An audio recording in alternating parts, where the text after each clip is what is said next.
but if we give it a light little acceleration, because the throttle response is excellent.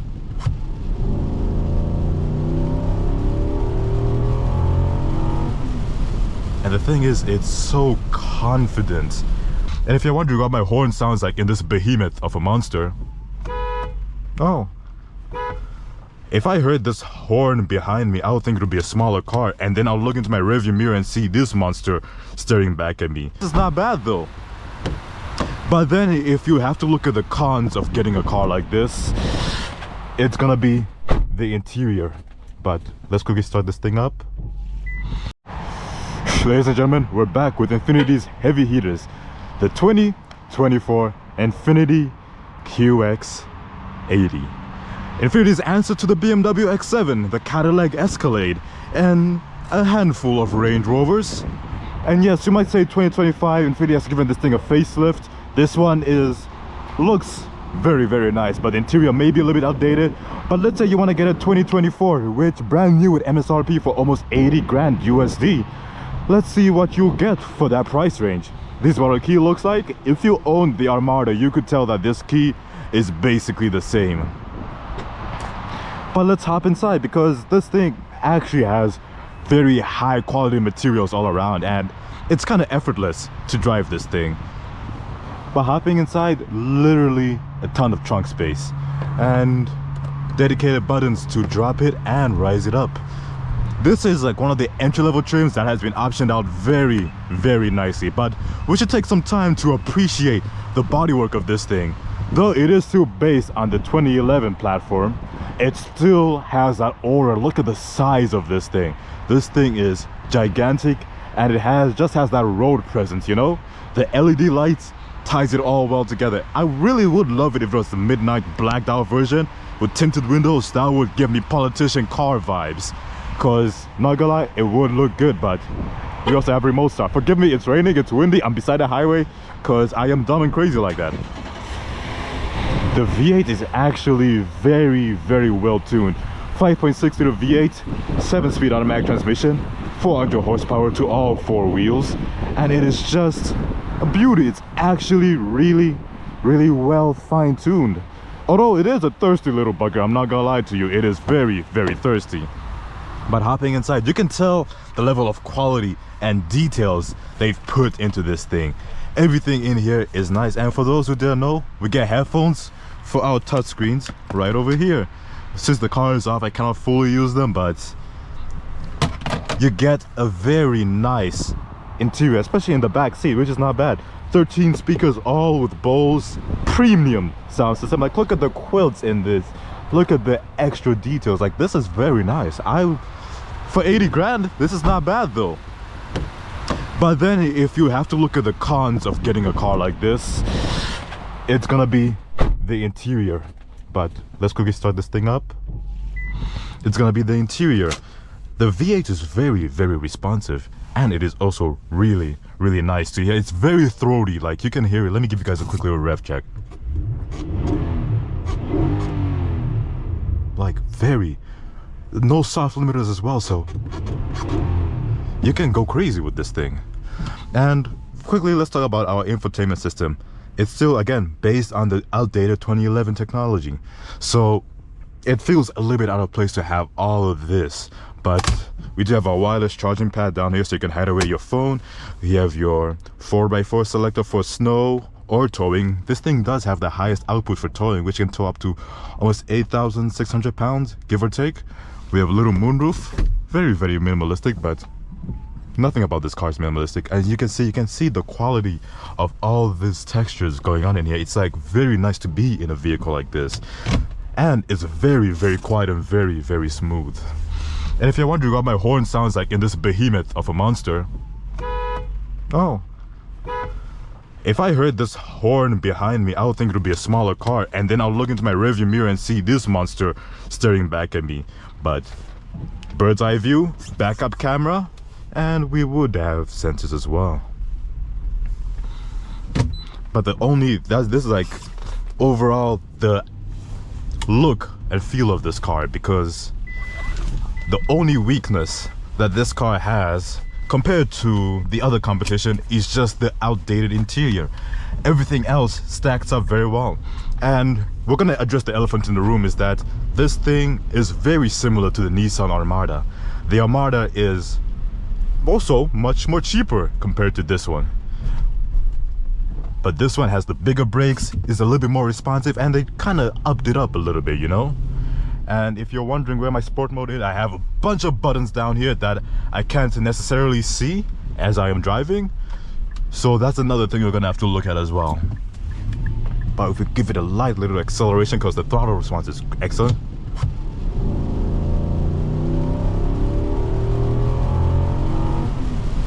And the thing is, it's so confident, like it's unmatched almost. And you can hear that there's rain around me going crazy, but it is smooth.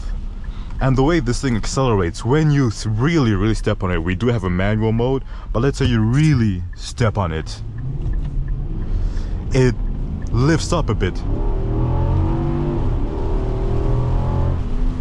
And when you let off the gas, the entire front just slows back down, and you're like, wow, I'm like a ship on waves, you know. But if you look, we do have our blind spot monitoring, and our infotainment system is not too bad. We have a little bit of digital, a little bit of analog going on as well.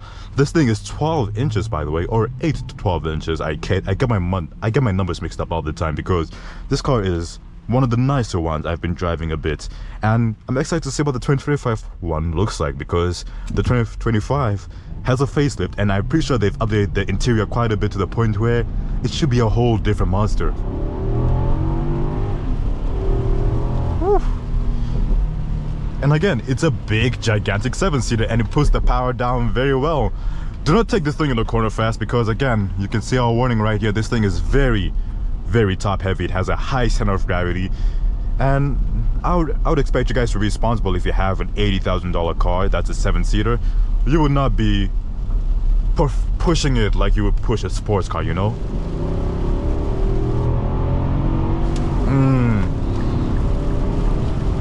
I really hope the 2025 one has, what should I say, a V8, because I would miss it quite a bit if they got rid of the V8s. But let us try out cruise control, because you can see it is a big boy, and I kind of bully people off the road a bit. But cruise control, we're turning that on, it is ready, and we are gonna set it. From what I can see from this one right now, we don't have adaptive cruise control. We just have the basic simple cruise control.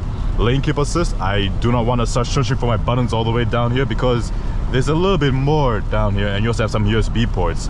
But we do have a heated steering wheel, which is also pretty neat. And for those wondering, no, I don't always have to stretch to use my infotainment system over here.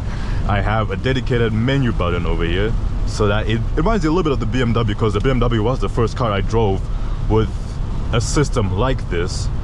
But doing it this way, they kind of made it a little bit easier.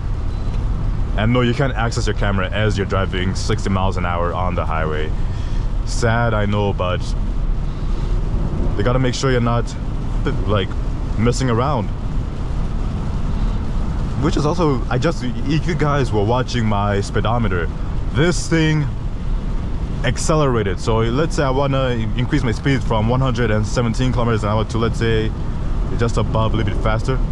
Look at how it wants to quickly get you there. We're not even in sport mode though, so it's like, okay, now we're going down, and then it downshifts again, which is a cute little quirk actually, which is very interesting.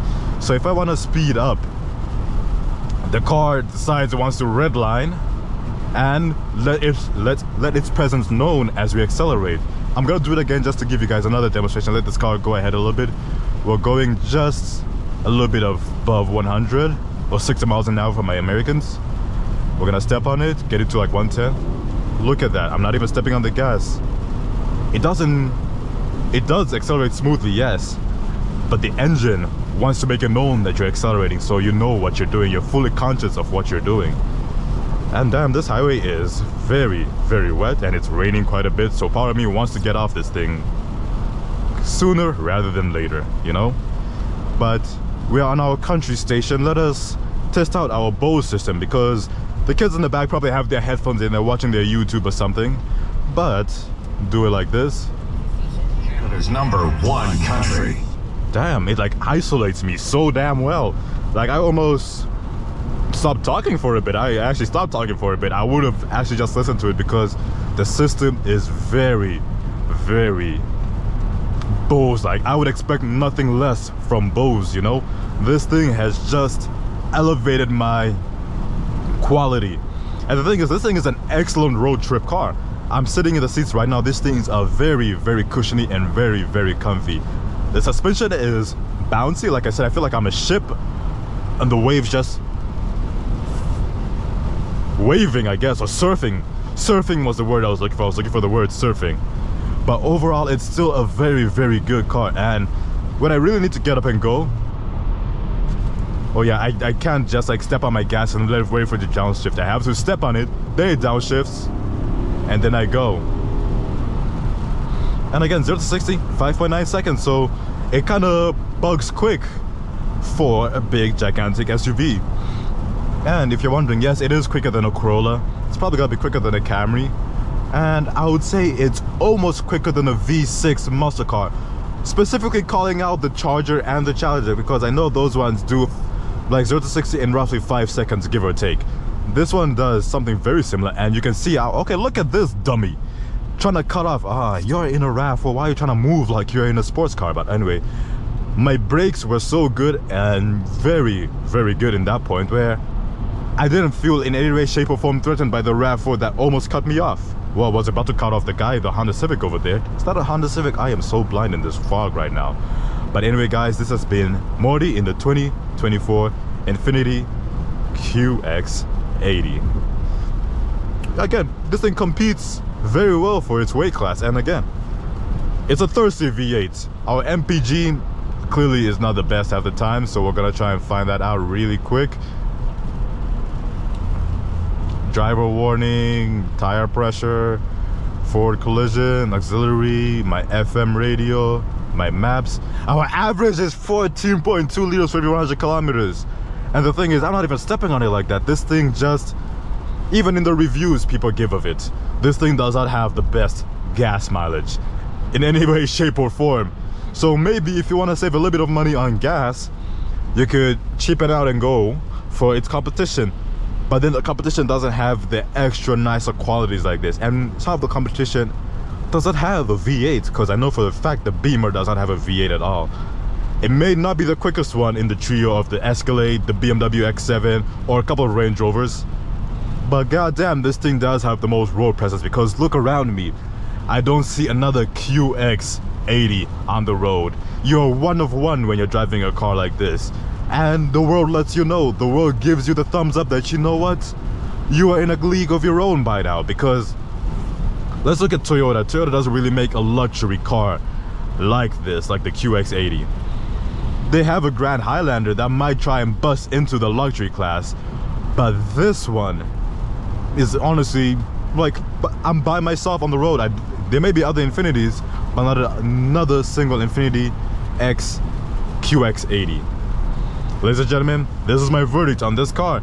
Beautiful, special car, and it holds a special spot in my heart now that I've driven it.